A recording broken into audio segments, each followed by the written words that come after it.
Hey everyone, welcome to the channel. You can call me Joe Usual, and this is the story of our 5-year plan to take our 15-year mortgage and turning it into a 5-year mortgage, and then turn this 120-year-old home and this small lot that we have that's around it into a thriving, self-sustaining urban homestead on only minimum wage. Yeah, you heard me right, only minimum wage. Welcome to My Usual Homestead.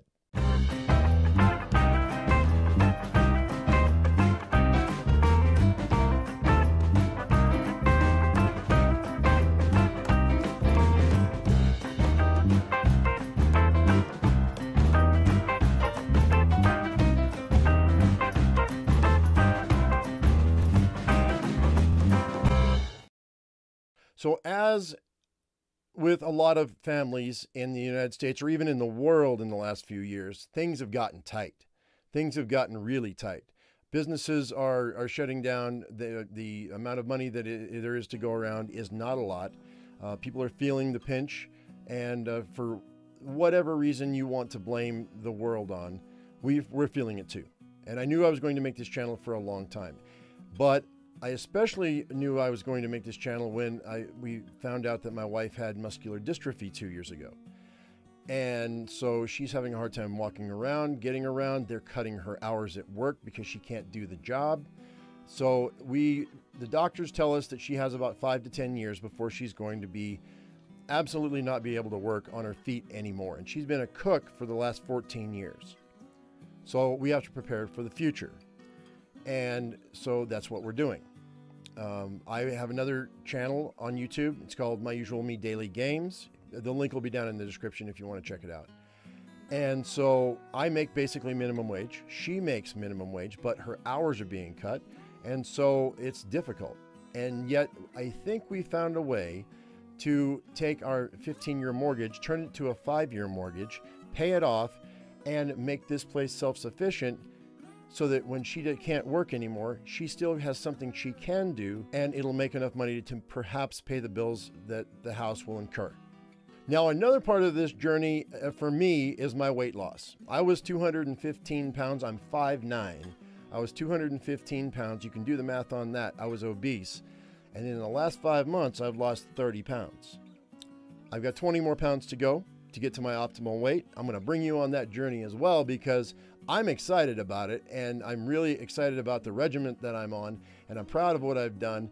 And I think that I could help somebody out there, maybe talking about my diet and my thought on things, and whether or not you need to be you need to be active, or you can be sedentary like I have been for the last 5 years.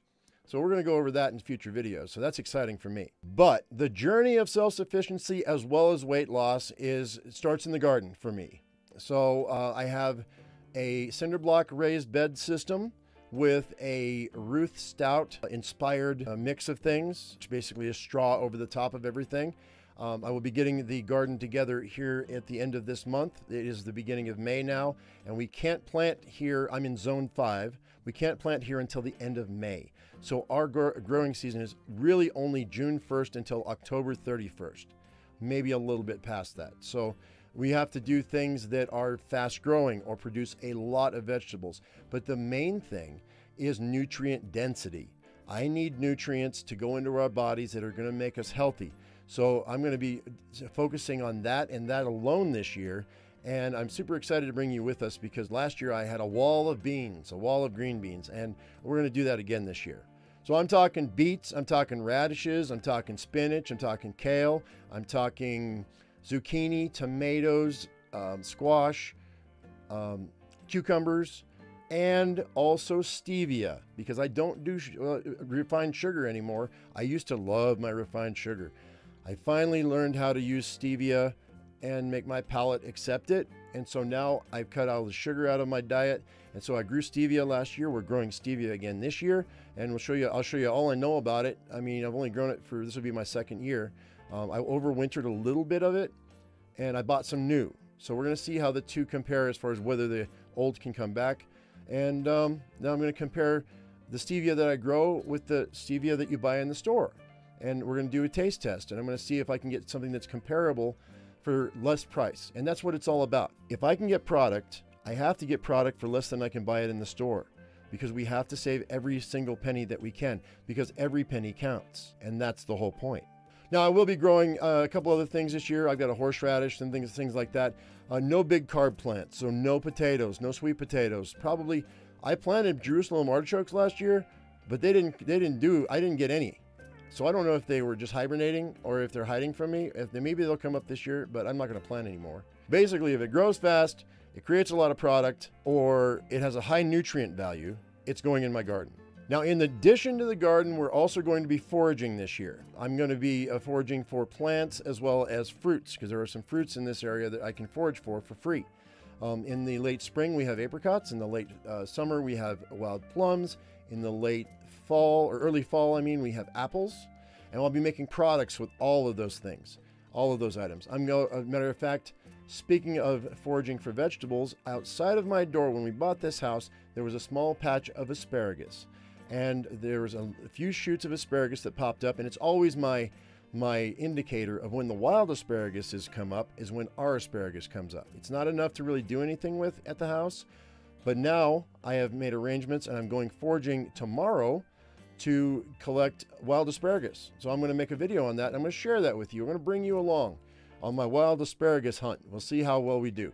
But foraging is foraging, and if one person knows about something, probably more people do. So I don't expect very much, but I'm hopeful. Last year, I also planted strawberries. I planted raspberries. I planted blackberries. And this year, I also plan on planting goji berries. However, I don't think the raspberries survived the winter. I think my blackberry stock did. It'll be a few years before I get blackberries, but if I can get it to take blackberries and strawberries are just fine. Strawberries are going to be strawberries. And I'm in zone 5.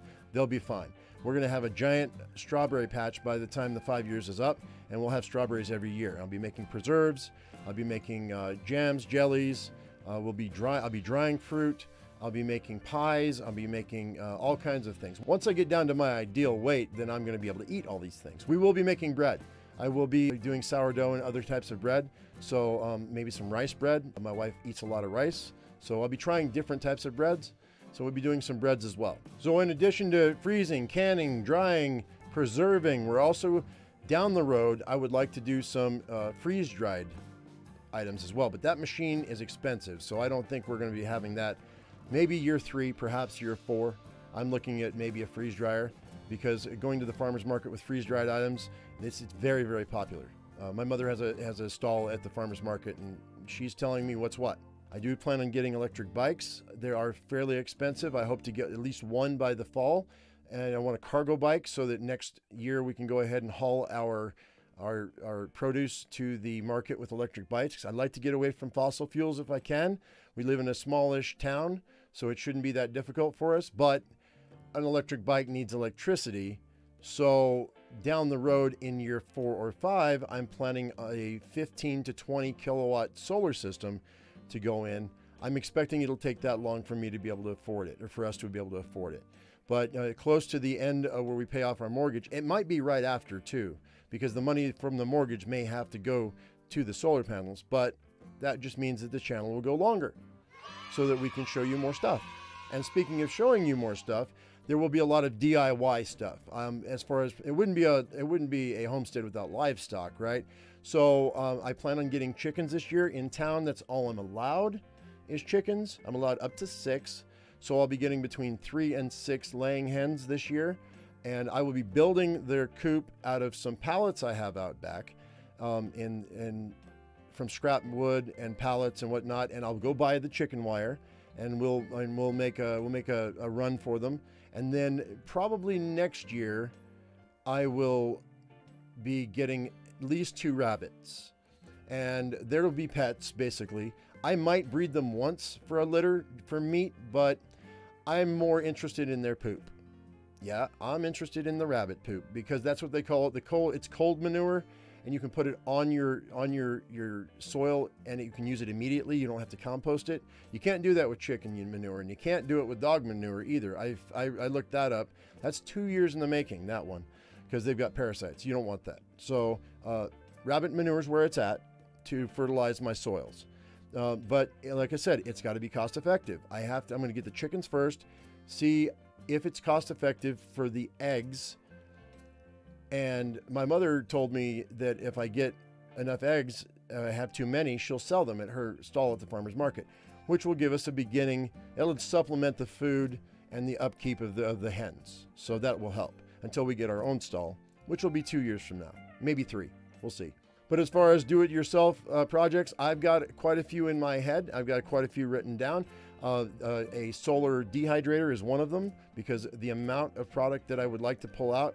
I have a small, tiny dehydrator, and it worked fine last year, but it takes a full day for a little tiny bit of produce, and I want to do more. I want to do a mass amount, so I'm going to make a giant food dehydrator. I also want to make a passive air heater for when it gets colder. Oh, I want to make a cob oven, a cob pizza oven, you know, air quotes, pizza oven, whatever it's used for. I don't know. You know, we'll see what I use it for. But I want to make a cob oven for sure. Maybe a cob rocket stove oven. Yeah, I like that. Maybe we'll do that. I have an idea. I've got a couple ideas. I've got a lot of ideas. Anyway, so we have a lot of DIY coming through. We've got a lot of food preparation, a lot of meals that I'm going to be making. We've got the garden going on. We've got the foraging going on. We have, you know what? I think I want to learn how to sew, to tell you the truth. I want to get a sewing machine and learn how to sew so I can make projects. Oh, with the rabbits, not only with the, that brings me back to the rabbits, not only with the poop, but we also have the fur. And with the fur, we have the makings of felt. And with felt, I can make felt projects with you guys. So we have a lot of DIY that's going to come out of this place. And it's all going to be a step-by-step, learn-as-I-go process. A lot of the stuff, my father lived in Montana on 10 acres in the woods. And so I grew up half my life with no electricity and very little running water. The other half, I played video games with electricity at my mom's house. So that was a bit later part of my life when I got tired of it. But you know what? I see the value in what my father did. And also all my grandparents. We got away from that. And we got away from what is good, what is clean, what is right, and what is cheap. So, I think I might do some thrift store runs too. So, just to give you an idea of the things that are going to be coming up on the channel. I know I went a little long here, but I thought it was important to touch on everything. And thank you very much for coming along with me and us on this journey. Hopefully you all will be around again.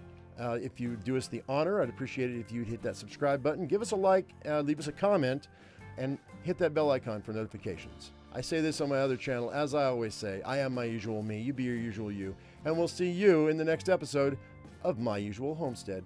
Thank you so much for watching, guys, and we'll see you in a bit. All right, bye-bye.